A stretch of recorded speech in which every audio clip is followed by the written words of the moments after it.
Translation, gene expression में हम translation discuss करेंगे।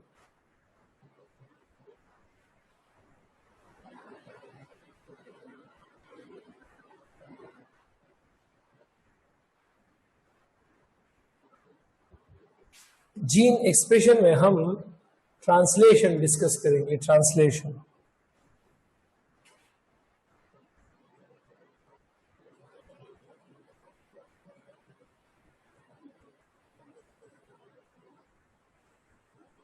ट्रांसलेशन की रिप्रेजेंटेशन डिस्कस करते हैं।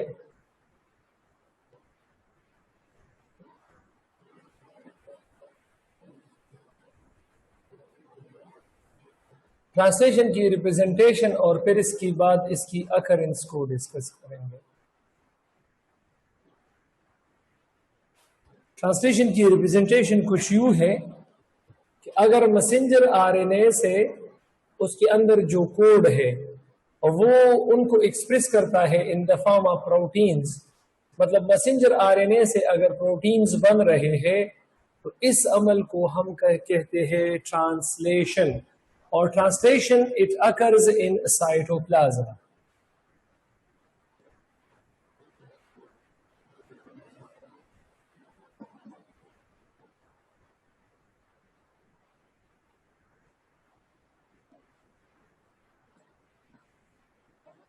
Translation occurs in cytoplasm. Translation cytoplasm में होता है। अच्छा, इसकी स्टेप्स डिस्कस करते हैं। स्टेप्स, कंटिन्यूअस प्रोसेस है ये, लेकिन ट्रांसलेशन भी हमारे पास 4 स्टेप्स में हमने डिवाइड किया है। So it completes in 4 steps.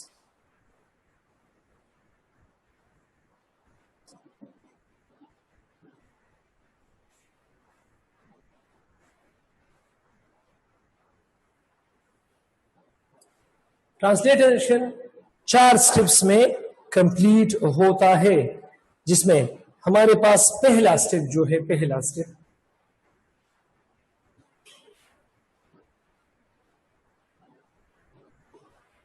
Step number 1।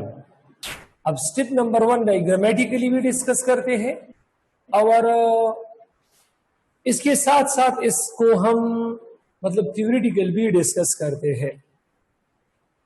For example, ये हमारे पास एक सेल है,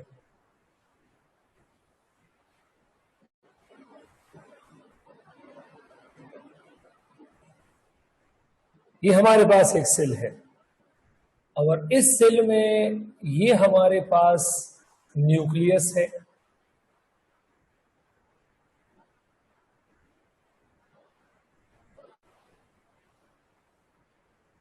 और ये हमारे पास 40 इस राइबोसोम है और ये हमारे पास 60 इस राइबोसोम है। अब इस न्यूक्लियस के अंदर ये जो डबल स्ट्रैंडेड स्ट्रक्चर में बना रहा हूं, ये एक्चुअली डीएनए है और इस डीएनए से एक सिंगल स्ट्रैंडेड स्ट्रक्चर बनता है जिसको कल हमने मैसेंजर आरएनए का नाम दिया था और इसकी मॉडिफिकेशन हमने किया था, केप एडिशन, टेल एडिशन, और इससे हमने इंट्रांस को रिमूव किया था। तो जब ये मैसेंजर आरएनए साइटोप्लाज्म में आता है इस तरह, जब ये मैसेंजर आरएनए, कहां से ये वो मैसेंजर आरएनए है, आपको तो पता है कि मैसेंजर आरएनए के साथ कोड्स होते हैं, कोडान्स होते हैं। डीएनए के कोड्स ये ट्रांसक्रिप्ट इनटू कोडान्स, डीएनए के जो कोड्स है वो आरएनए में जब मुंतकिल होते हैं तो आरएनए में उसको कोडान्स कहते हैं। तो हमारे पास मैसेंजर आरएनए जब न्यूक्लियस से साइटोप्लाज्म में आ जाता है तो यहां पर एंजाइम्स मौजूद होते हैं। उस एंजाइम्स का नाम है एक्टिवेशन एंजाइम्स। इस साइटोप्लाज्म के साइटोसोल में एंजाइम्स होते हैं, उस एंजाइम्स का नाम है एक्टिवेशन एंजाइम्स। तो ये एक्टिवेशन एंजाइम्स इन मैसेंजर आरएनए से, इस मैसेंजर आरएनए से जो न्यूक्लियस से साइटोप्लाज्म में आता है, इससे कोड्स को ले लेते हैं। तो यहां मैं थ्योरेटिकली कुछ इस तरह डिस्कस करूंगा। Messenger RNA when comes out of cytoplasm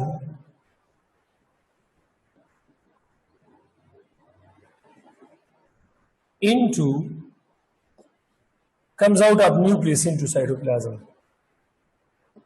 comes out of nucleus into cytoplasm.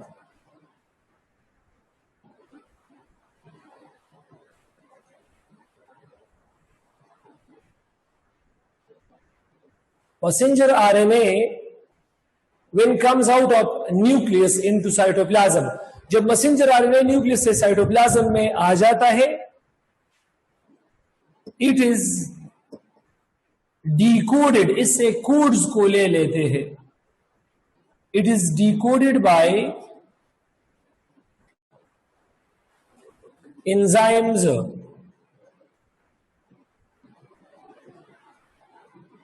present in a cytoplasm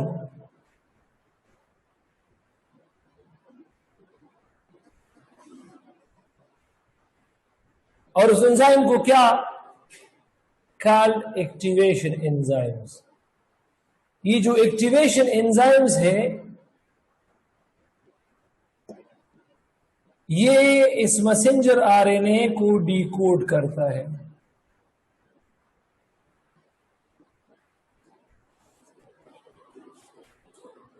this activation enzyme in turn, इसका दूसरा पॉइंट क्या है,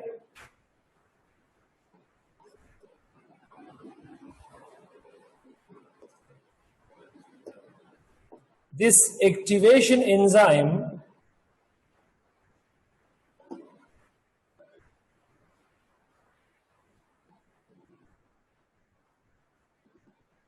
in turns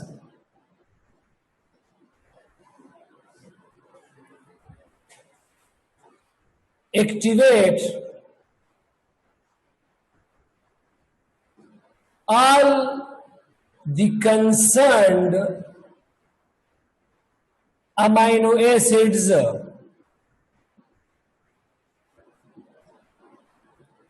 in a cytoplasm according to their codes. In a cytoplasm according to their codes.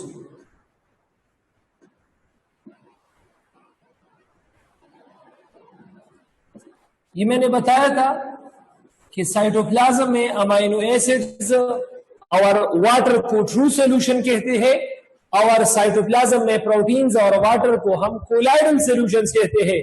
तो messenger RNA जब nucleus से cytoplasm में आता है तो इससे तमाम कोडान एक्टिवेशन एंजाइम लेकर वो एक्टिवेशन एंजाइम कोड्स के मुताबिक साइटोप्लाज्म में हर एक अमाइनो एसिड को खबरदार करता है कि अब प्रोटीन बनाने की बारी आ चुकी है, अपने आप को तैयार रखो। अब जिस तरह आपको पता है कि हमारे पास मैसेंजर आरएनए न्यूक्लियस में बनता है, ये साइटोप्लाज्म में आता है, इस तरह साइटोप्लाज्म में अपना एक आरएनए होता है, ये उसका 5th एंड होता है और ये 3rd एंड होता है। ये चैप्टर नंबर 2 में मैंने एक्सप्लेन किया है।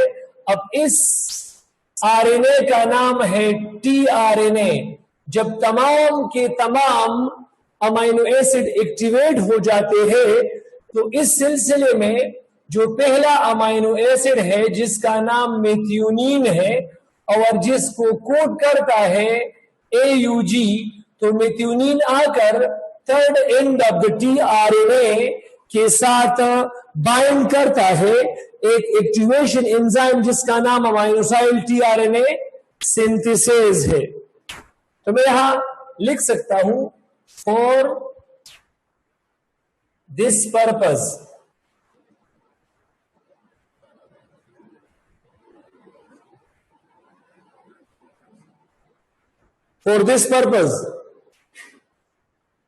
an activation enzyme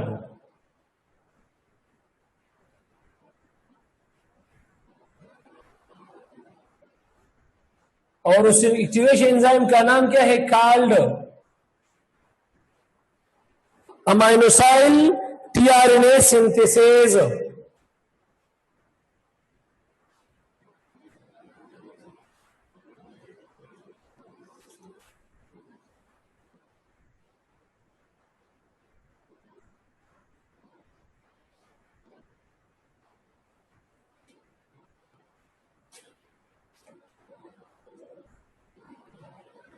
brings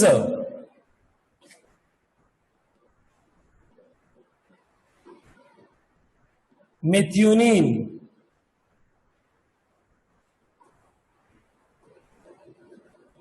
to third end of tRNA।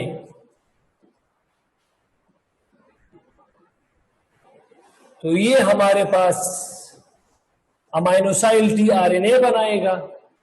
क्या चीज बनाएगा? अमाइनोसाइल tRNA।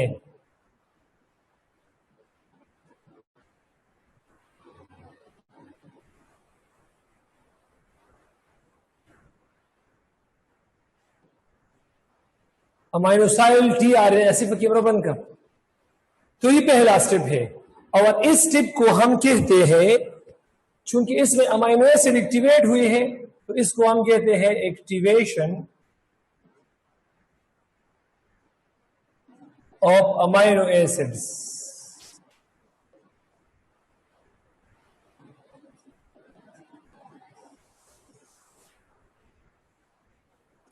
आई थिंक ये क्लियर होगा। शागिर्दान हो गई पूरे शाबाश। सब मसले पर की रेज यूर हैंड पर पहले स्टेप की करने की डबल स्टेप डिस्कस कोम विद डायग्राम और बल पेज बांध दे। हाँ सही।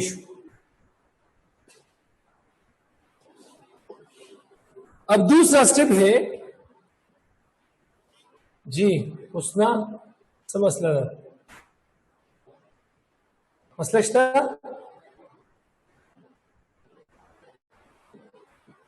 जी उसना सर ये समझ ये नहीं आई कि अस्सलाम वालेकुम सर।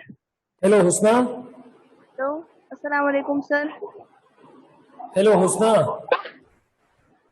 अस्सलाम वालेकुम सर। आवाज नहीं आ रही।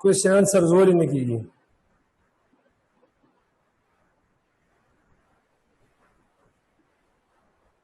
हुस्ना। हेलो अस्सलाम वालेकुम।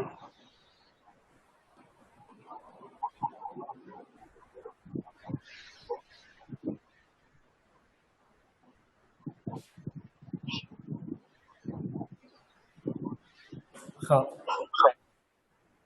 और एक खबर सगा नगराशी एड में तमाम मैसेजों को नगराशी बिया बना था उवे। हाँ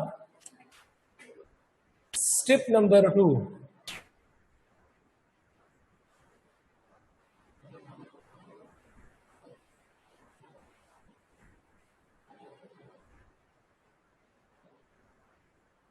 Step number 2,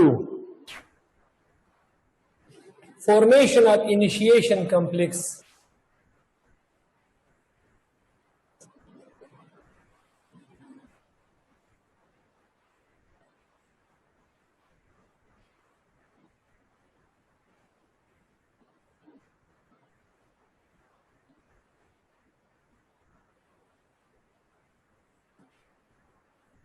Formation of initiation complex दावतु, formation of initiation complex.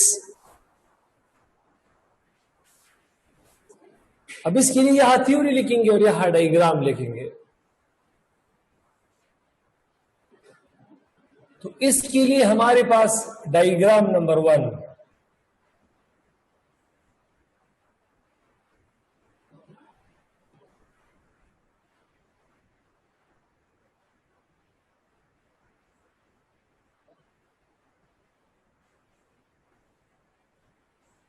Ribosomal unit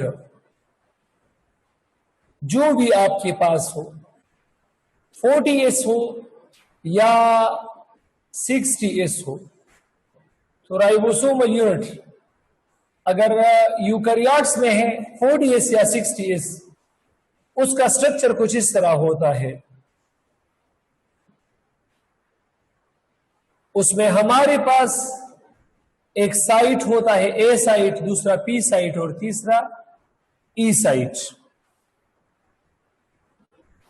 अब ए साइट को अमाइनोसाइल साइट कहते हैं,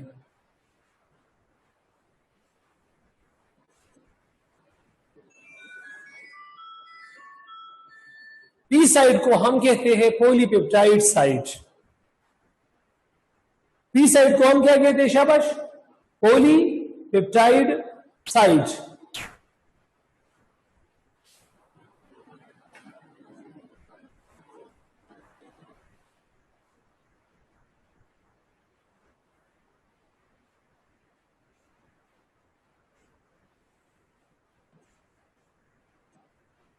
और ई साइट, एग्जिट साइट इसको हम कहते हैं। एग्जिट साइट इसको हम कहते हैं।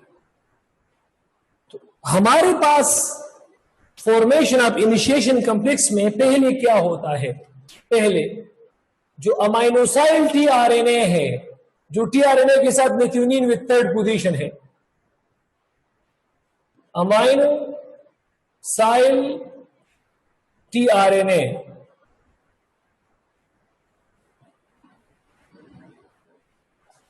it attaches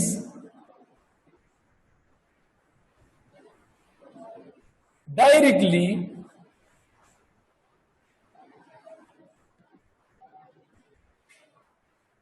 on P side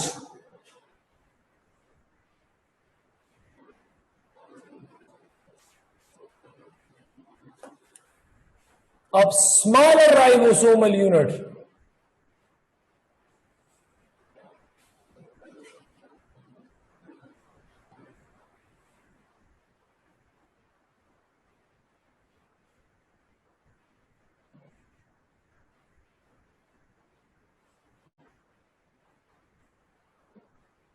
मतलब मैं इसको यहां डायग्रामेटिकली ड्रा करना चाहता हूं। डायग्रामेटिकली मैं यहां पर इसको ड्रा करना चाहता हूं। ये वो 40S राइबोसोम है, ये वो ए साइट है, ये वो पी साइट है और ये वो ई साइट है। तो यहां पर वो टीआरएनए आया है जिसको अमाइनोसाइल टीआरएनए कहते हैं।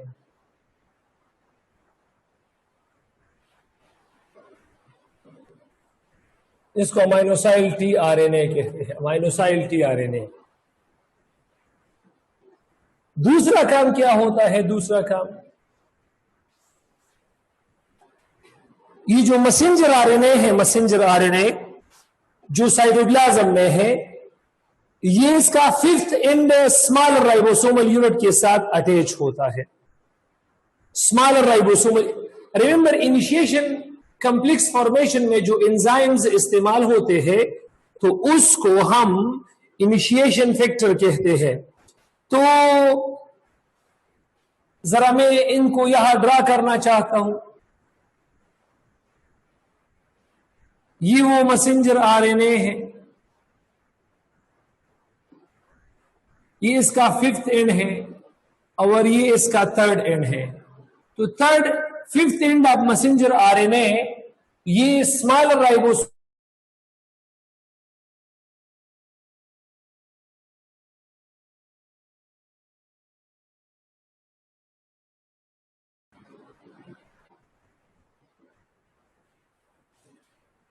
upon small ribosomal unit.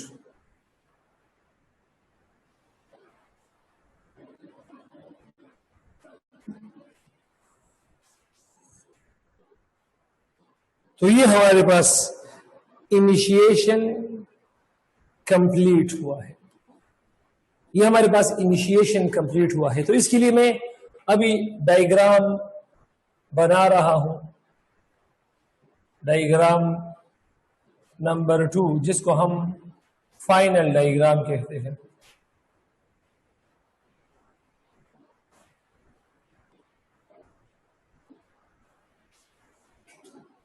और फाइनल डायग्राम कुछ इस तरह है, ये हमारे पास 40 इस राइबोसोम है, इसमें ए, पी और ई साइट है, और इसकी पी साइट में वो टीआरएनए जिसके साथ थर्ड एंड पे मेथियोनिन होता है वो अटैच है, और इसके साथ ये fifth and of messenger RNA भी अटैच हुआ है बाय इनिशिएशन एंजाइम। और ये हमारे पास वो लार्जर राइबोसोमल यूनिट है, इसमें भी 3 पार्ट्स होते हैं, ए, पी और ई। ए के ऊपर पड़ा रहता है, पी के ऊपर पड़ा रहता है, और ई के ऊपर पड़ा रहता है। तो आई एम श्योर कि ये भी क्लियर होगा, ये भी क्लियर होगा। अब ये जो राइबोसोमल यूनिट से ये भी इस तरह मूवमेंट शुरू करेगा, फिफ्थ एंड से towards third end of mRNA, और इसको ट्रांसलोकेशन कहते हैं। इसको हम ट्रांसलोकेशन कहते हैं, ट्रांसलोकेशन। इसको हम क्या कहते हैं शाबाश? ट्रांसलोकेशन, इसको हम कहते हैं। तो उम्मीद है ये भी क्लियर होगा, उम्मीद है ये भी क्लियर होगा। इसके बाद इसका थर्ड स्टेप डिस्कस करते हैं। Third step, step number 3।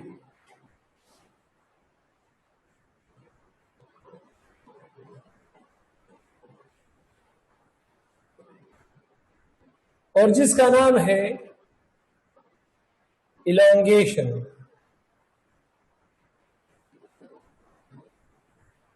या इसको एक्सटेंशन भी कहते हैं, या इसको पॉलीपेप्टाइड इलांगेशन भी कहते हैं। अब इसमें हमारे पास क्या होता है, इसमें हमारे पास क्या होता है, तो जरा मैं डिस्कशन शुरू करता हूं। इसमें जिस तरह मैंने अभी अभी बताया कि जो राइबोसोमल यूनिट्स है,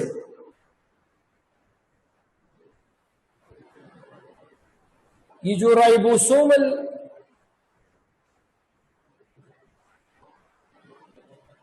यूनिट्स है, it slightly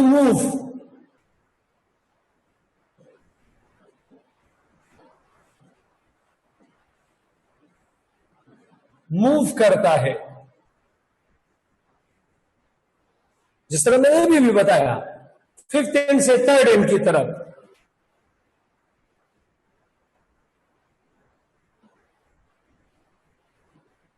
from fifth end to third end, fifth end से थर्ड एंड की तरफ। और इसको हमने ट्रांसलोकेशन का नाम दिया।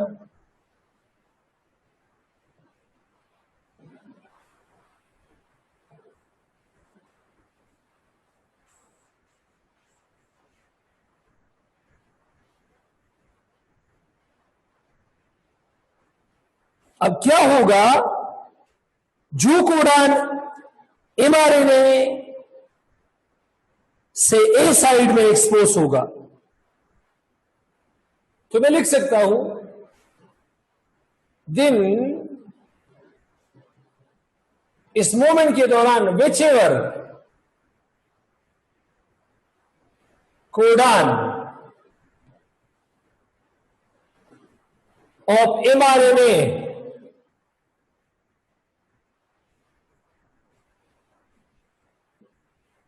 is exposed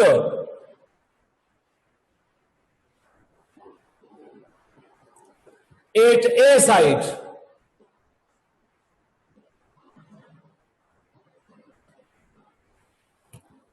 जो भी कोडान mRNA का कोडान ट्रांसलोकेशन के दौरान ए साइट पे एक्सपोज होगा मूवमेंट के दौरान, तो इसका जो इंटिकोडेड टीआरएनए कॉम्प्लेक्स है जिसके साथ अमाइनो एसिड है, इट्स एंटीकोडान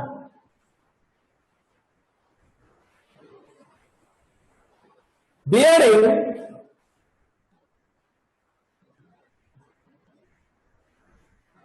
tRNA with enzyme, मतलब उस कोड के मुताबिक जो इंटिकोडेड अमाइनो एसिड जो टीआरएनए लाता है,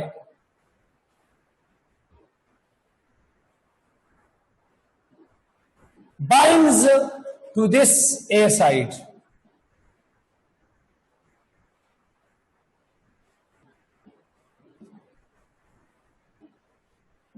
इस ए साइट के साथ ये बाइंडिंग रखता है, बाइंडिंग। और यहां पर जो एंजाइम इस्तेमाल होते हैं उसको इलांगेशन एंजाइम्स कहते हैं, थ्रू इलांगेशन एंजाइम्स। स्टेप्स पे ये डिपेंड करता है, स्टेप का नाम क्या है, तो एंजाइम भी उस इलांगेशन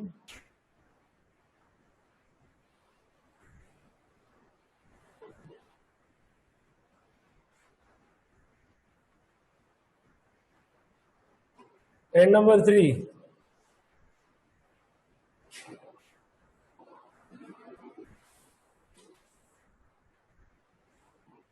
पी साइड से एक एंजाइम आएगा और उस एंजाइम का नाम है पेप्टाइडल ट्रांसफेरेज।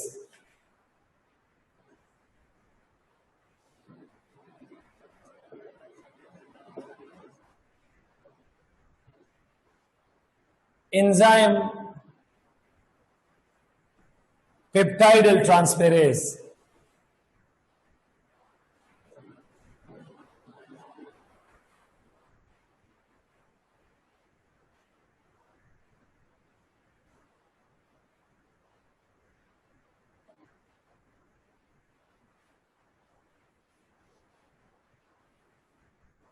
He emerges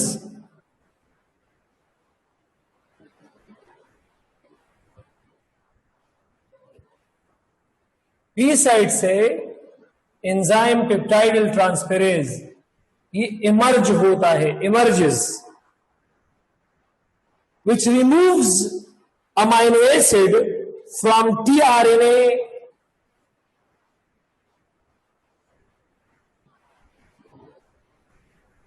ये वाला अमाइनो एसिड, ये जो अभी अभी मैंने बताया,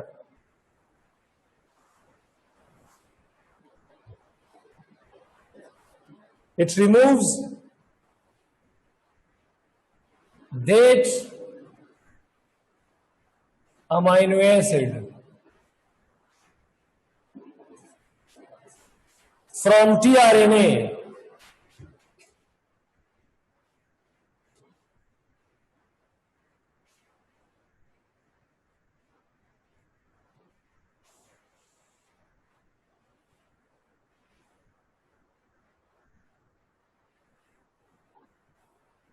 and binds that amino acid to P site.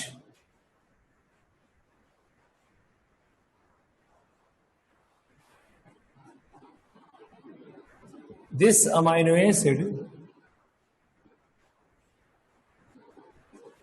To P site, और इसी अमाइनो एसिड को पी साइट में ये बाइंड करता है।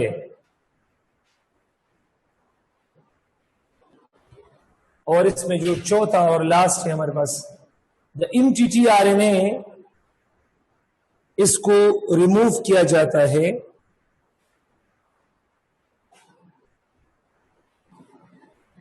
The empty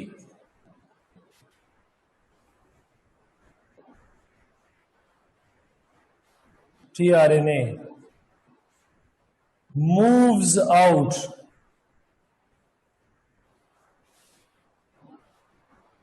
through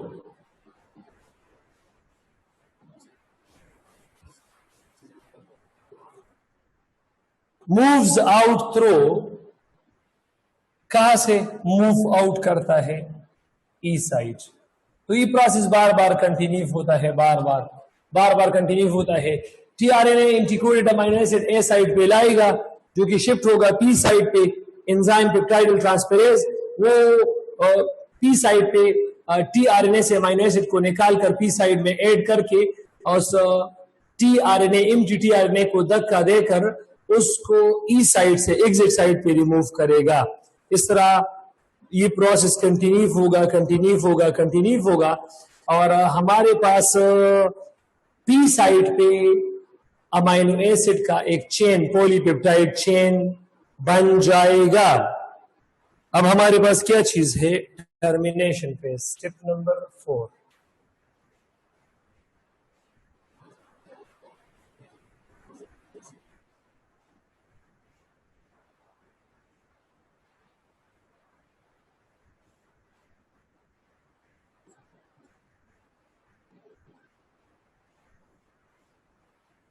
step number 4, termination phase. अब टर्मिनेशन फेज क्या चीज है? अब हमारे पास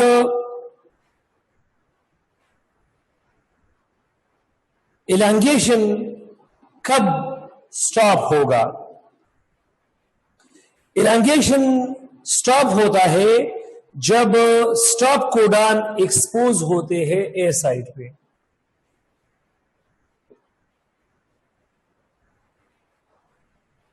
स्टॉप कोडॉन को हम नॉनसेंस कोडॉन भी, स्टॉप कोडॉन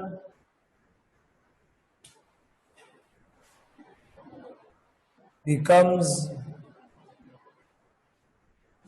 exposes, कहां पर ये एक्सपोज होते हैं? becomes exposes at a site। तो ये हमारे पास क्या चीज है? Elongation stops.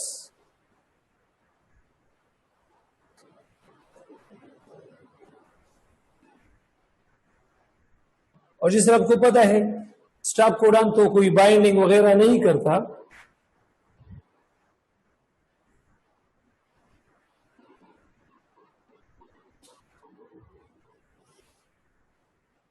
वो जो टीआरएनए अमाइनोसाइल टीआरएनए, जो पहला टीआरएनए है, टीआरएनए जो पहला जिसके साथ मेथियोनिन था, फ्रॉम और राइबोसोम is then released, जिसने starting amino acid start codon के मुताबिक लाया था, वो रिलीज होता है। क्यों? क्योंकि हमारे पास स्टॉप कोडॉन आ गए हैं और 2 राइबोसोमल यूनिट भी आरएनए के टीआरएनए के जाने से मतलब ये सेपरेट हो जाते हैं। And ribosomal unit also separates.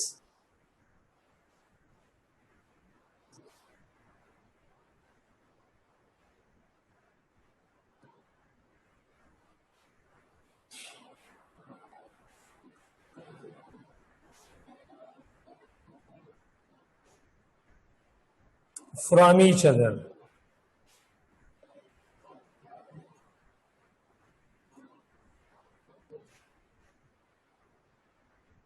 After removing out of tRNA, मतलब टीआरएनए के जाने के बाद attachment of the ribosomal unit with one another, ये भी रिमूव होता है, वो जो इनिशिएशन एंजाइम है वो रिमूव होता है.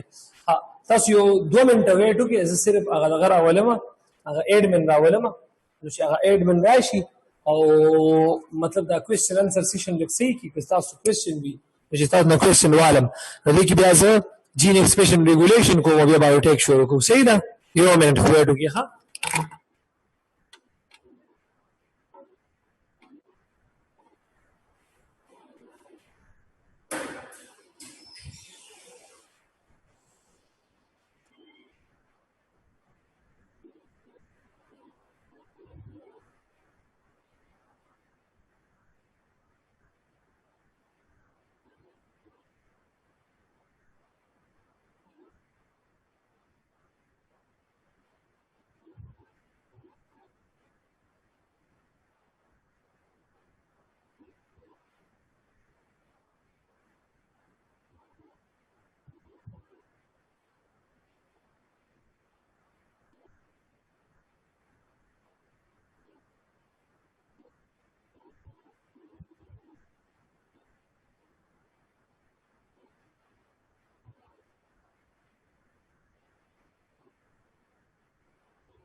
क्वेश्चन आंसर लिखिए.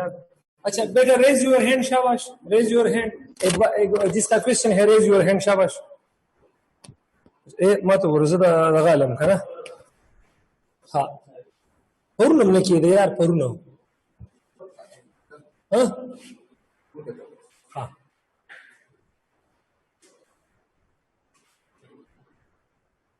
जी हुस्ना. अस्सलाम वालेकुम सर. सलाम. हाँ वालेकुम सलाम जी हुस्ना.